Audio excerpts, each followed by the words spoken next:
Warning: viewer discretion is advised.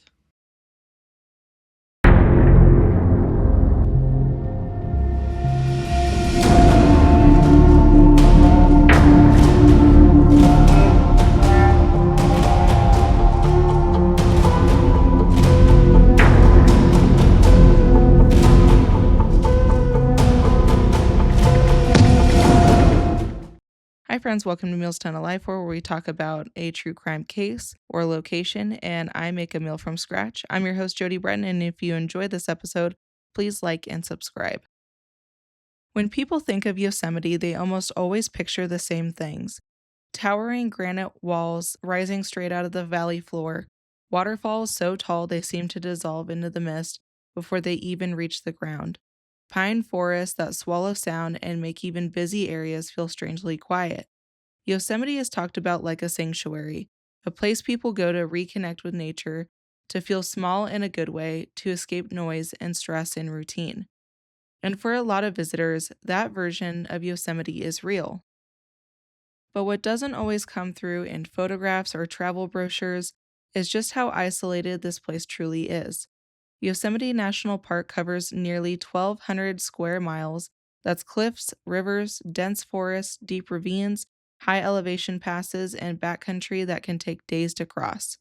Cell service disappears quickly, weather changes without warning, and once you're off the main roads or trails, help can be hours, sometimes days away. That combination of beauty and isolation is exactly what has shaped Yosemite's history. It's what made the land desirable, it's what made it dangerous, and it's what has allowed so many dark stories to unfold here over the years. Tonight, we're going to look at Yosemite from a slightly different angle. We'll talk briefly about how this place became a national park, not in a textbook way, but in a way that helps explain what came later. And when we're going to talk about what happened inside the park. The people who disappeared, the crimes that occurred far from witnesses, and the unsettling reality that when something goes wrong in Yosemite, answers don't always come easily. Long before Yosemite had paved roads, hotels, ranger stations, or lookout signs, the valley was known as Awani. This land was not empty wilderness waiting to be discovered. It was home to the Awanichi people, who lived in and around the valley for thousands of years. They understood the seasons, the wildlife, and the terrain in ways that outsiders never fully would. They hunted deer and smaller game. They gathered acorns, berries, and plants. They followed established trails through the mountains, many of which later became the paths settlers and tourists would use. Just as importantly, the Awanichi actively managed the land. Through controlled burns, they kept forests open and healthy, reduced the risk of massive wildfires, and encouraged the growth of important food sources. What settlers later described as untouched wilderness was, in reality, carefully manicured landscape.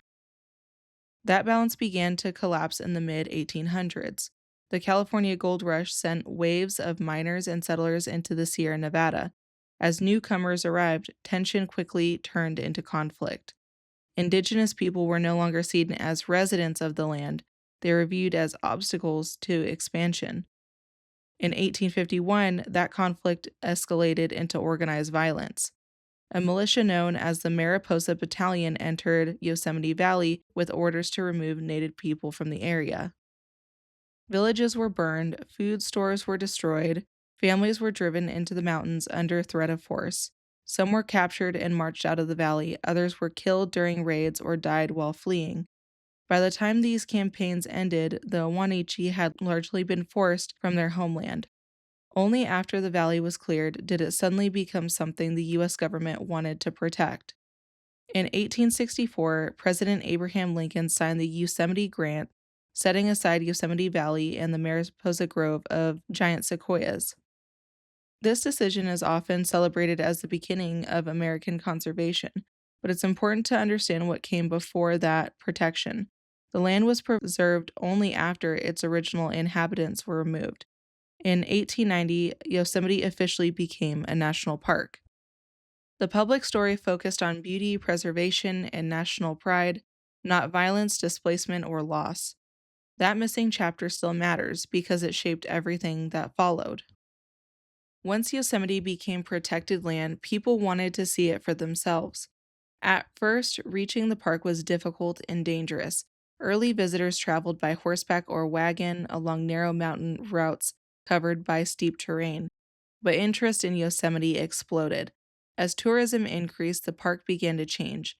Roads were cut deep into granite glyphs, bridges were built across fast moving rivers, trails were widened and mapped for visitors unfamiliar with wilderness travel.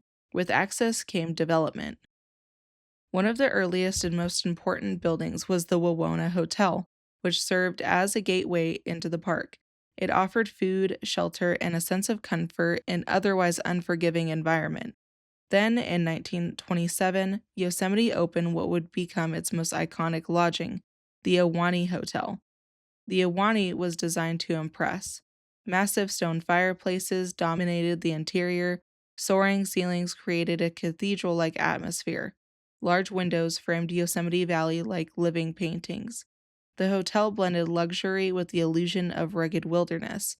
Yosemite was no longer just a place people passed through, it was a destination. But infrastructure didn't make the park safe. Visitors underestimated distances, they wandered off trails, they stood too close to cliffs for photographs.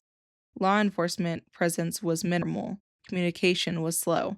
If someone was injured or went missing, help could be hours or even days away. As Yosemite's popularity grew, so did the number of accidents. And as more people moved through the park, it also became a place where crimes could occur without witness. That shift from protected wilderness to crowded destination set the stage for many of the darker stories that would follow. Once Yosemite became accessible to the public, another chapter quietly began writing itself alongside the park's beauty, people going missing. Every year, the park responds to a steady stream of search and rescue calls. Some are small and quick, someone twisted an ankle and can't hike out, or a day hiker misjudged distance and got stuck after dark. Others become full operations with multiple teams, helicopters, tracking dogs, and rangers coordinated a search grid like it's a military exercise. Out of any national park, Yosemite has the highest number of missing persons cases, the most search and rescue cases, and the second highest amount of fatalities each year. A lot of the time, the explanation is simple and painfully human. People underestimate elevation. They look at the trail mileage number and forget that Yosemite miles are not flat city miles. They start late in the day, or they don't pack enough water, or they assume self service will bail them out. They step off a trail for what feels like just a second to use a restroom or get a better photo, to check out a sound, and then they turn back around and the trail is gone. That's the first pattern. Yosemite punishes small decisions. The second pattern is scale. Yosemite is enormous. Beyond the famous viewpoints and the crowded valley floor are deep forests where visibility can drop to a few feet, steep talus slopes where a single slip can turn into an unstoppable slide, and cliffs that create countless blind spots from the air. And then there's water. The Merced River and countless creeks look peaceful in photos, but currents can be deceptively powerful, especially during spring runoff. If someone falls in, they can be swept away fast, and that what's left behind might be nothing more than a phone case, a hat, or missing person report that never gets a satisfied conclusion. When a search begins, teams try to build a timeline: when the person was last seen, what route they likely intended, what their experience level was, whether they had food or shelter. They look for predictable human behavior, like moving downhill towards water, following a stream, heading towards a light, or trying to shortcut back to a trail. But Yosemite has a way of scrambling predictable behavior. Weather changes quickly. A warm afternoon can become a freezing night. A clear sky can turn into wind and rain. Scent trails wash away. Footprints disappear. Granite terrain doesn't hold tracks the way soft ground does. Dense pine needles can cover clues almost immediately. Sometimes searchers find what they call trace evidence: a backpack, a shoe, a torn scrap of clothing caught on brush, a campsite that looks abandoned in a hurry. And sometimes they find nothing at all. That's the part people struggle with: the clean absence. No witnesses, no cameras, no definitive answers. In the wilderness, the lack of evidence doesn't mean nothing happened. It just means the environment is better at hiding the story than we are reading it. When searches are eventually suspended, families are left with the worst kind of open ending. Without remains, there's no clear timeline, no certainty, and no real closure. When disappearances are discussed in broad terms, they can start to feel abstract. Numbers instead of names, statistics instead of people. But every missing person case begins the same way, with someone who fully expects to return. One of the clearest modern examples of that reality is the disappearance of Timothy Bloom. Timothy Bloom was a 65-year-old hiker from Arizona who traveled to Yosemite National Park in 2018. He was not known to be reckless, and he wasn't attempting anything extreme or experimental. Like many visitors to Yosemite, he planned a solo hike, something quiet, reflective, and well within what he believed to be in his abilities. He told people where he intended to go. He had a general plan. Nothing about the trip suggested that it would end any differently than countless other solo hikes that happen in the park every year. When Timothy failed to return as expected, concern escalated quickly. Park officials initiated a large scale search operation. Search and rescue teams were deployed both on foot and air. Helicopters scanned likely routes and drainage. Ground crews worked trail systems, ravines, and areas where a solo hiker might reasonably attempt to navigate if disoriented or injured. Days passed, then more days. Despite extensive efforts, no trace of Timothy Bloom was ever found. No body, no backpack, no gear, no confirmed final location beyond the route he was believed to have intended to hike. For Timothy's family, the disappearance became a kind of suspended reality.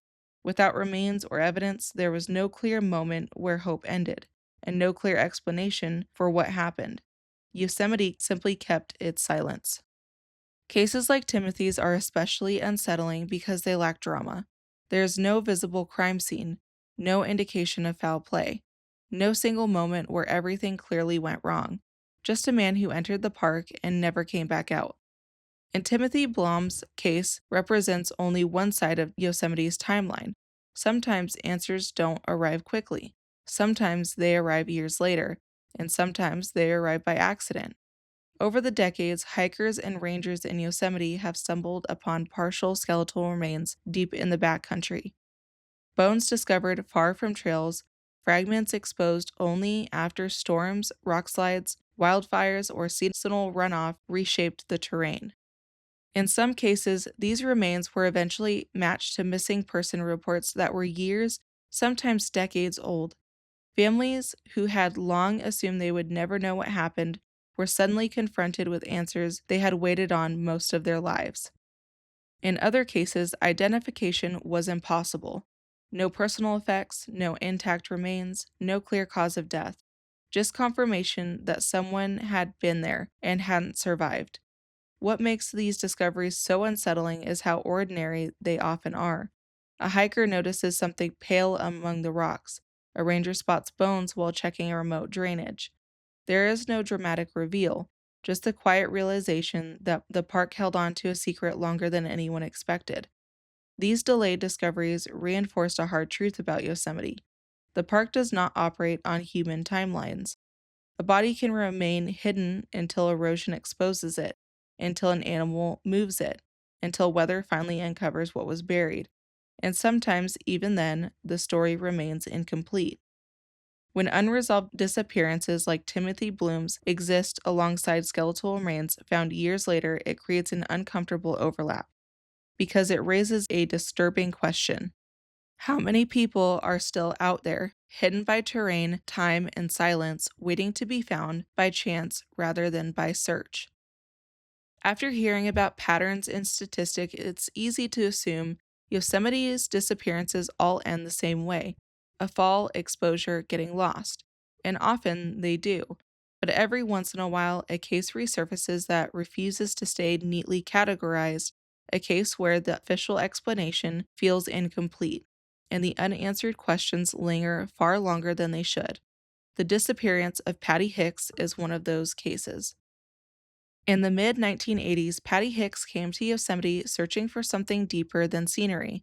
Like many people drawn to the park, She was looking for clarity, meaning, and sense of purpose. At the time, Patty was connected to a spiritual group led by Donald Gene Gibson, a man often described by former members and investigators as a cult leader. The group emphasized isolation, control, and obedience, encouraging followers to separate themselves from friends, family, and outside influences. Patty's involvement with the group placed her in a vulnerable position, one where personal autonomy was blurred and decisions were often influenced by authority rather than safety. At some point, Patty traveled into Yosemite. What happened next has never been fully agreed upon. She disappeared. There was no confirmed witnesses, no verified timeline of her final movements, no immediate evidence explaining how or why she vanished.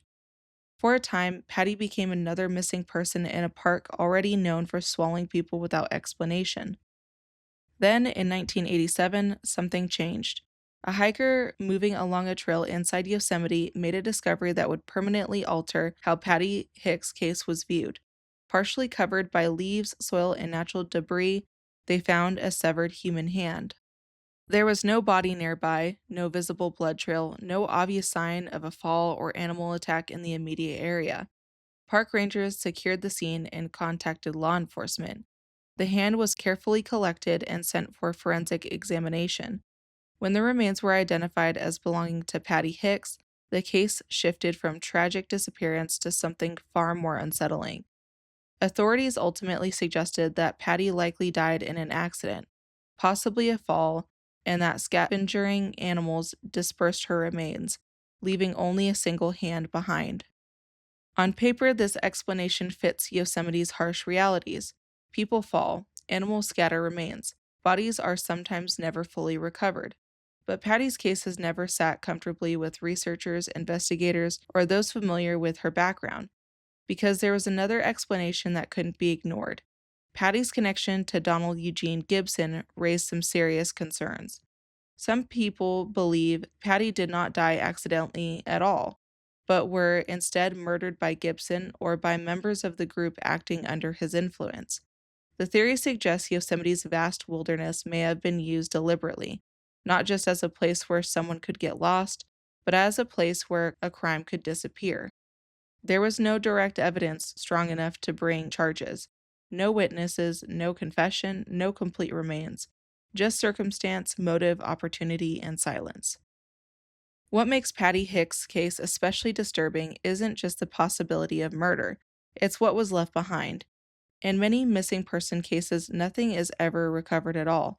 In Patty's case, something was returned, a single hand, enough to confirm death, not enough to explain it. That fragment became a symbol of Yosemite's ability to both reveal and conceal, to offer just enough information to confirm loss while withholding the truth of how it happened. When Patty died in an accident or whether someone used Yosemite as the perfect place to commit murder, her case sits at an uncomfortable intersection of wilderness danger and human intent. It forces a question that is hard to shake. In a place where accidents are common and evidence easily disappears, how many deaths that look natural actually aren't? Up to this point, most of what we've talked about has centered on disappearance. People lost to terrain, weather, distance, and time. But Yosemite's isolation doesn't just conceal accidents, it can also conceal people who intend to do harm. One of the most well known examples tied to Yosemite is Carrie Stainer. In 1999, Stainer murdered Carol Sund, her daughter Julie, and Silvina Peloso near Yosemite National Park. He later confessed to additional crimes connected to the park and surrounding areas. Those murders shattered the long held belief that Yosemite's dangers were purely natural. We covered Stainer's crimes in depth in last week's episode, so we won't retell the full story here. What matters for this episode is what the case represents. Yosemite's remoteness can hide not just victims, but offenders. And Stainer was not the only person to demonstrate that reality. In August of 2024, a case much closer to right here, right now, rattled communities in the Yosemite region. According to authorities, a Los Angeles man by the name of Anthony Melhalf was on what officials described as a violent and bizarre rampage across Mariposa and Madera counties. It began in the Buck Meadows area, where investigators say he approached a pregnant employee at the restaurant and made a disturbing comment, then stole drinks and assaulted another employee and fled his vehicle heading towards Yosemite National Park. Inside the park, rangers attempted to stop him on Highway 41, but he allegedly crashed near Fish Camp and took off at one point, stealing a bike. Authorities say he then entered Tenaya Lodge, grabbed a knife, and threatened employees, later causing damage and escalating into an attempted kidnapping of a store manager, an attempt the manager survived by escaping. From there, investigators say Melhalf stole a vehicle, drove towards Oakhurst, became involved in a road rage incident, and ultimately crashed again before being taken into custody. The detail matters for this episode. He wasn't stopped by wilderness. He was stopped by circumstance. Because for hours he moved through the same back roads, forests, and gateway communities that surround Yosemite, places where distance and terrain can give more violence room to spread fast.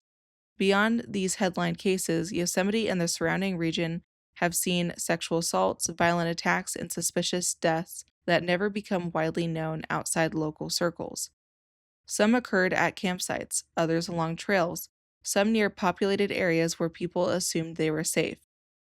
In wilderness environments, investigators are often left trying to determine whether injuries were caused by accidents or something deliberate. Evidence degrades quickly outdoors. Weather alters scenes, witnesses move on. Unlike cities, there are no security cameras covering trails or campsites, no nearby businesses recording who came and went. Often the only people who know what happened are the victim and the person responsible. That reality creates a dangerous blind spot. Some crimes are never conclusively identified as crimes at all. They're classified as accidents, disappearances, unexplained deaths. Yosemite doesn't experience violent crime at the scale of urban areas, but when violence does occur here, it has an advantage: space, time, and silence. And that combination makes accountability far harder to achieve.